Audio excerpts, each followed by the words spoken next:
is not in my nature to be cruel. But you have taken someone from me. Someone I care about deeply.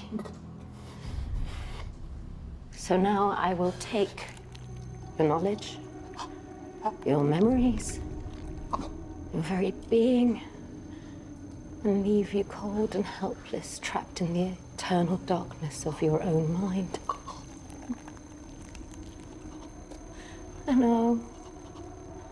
I know you want to scream, but it's too soon. It's too soon because I haven't even started yet.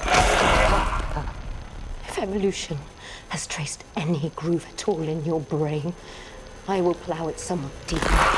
And then you will know what a scream can really be.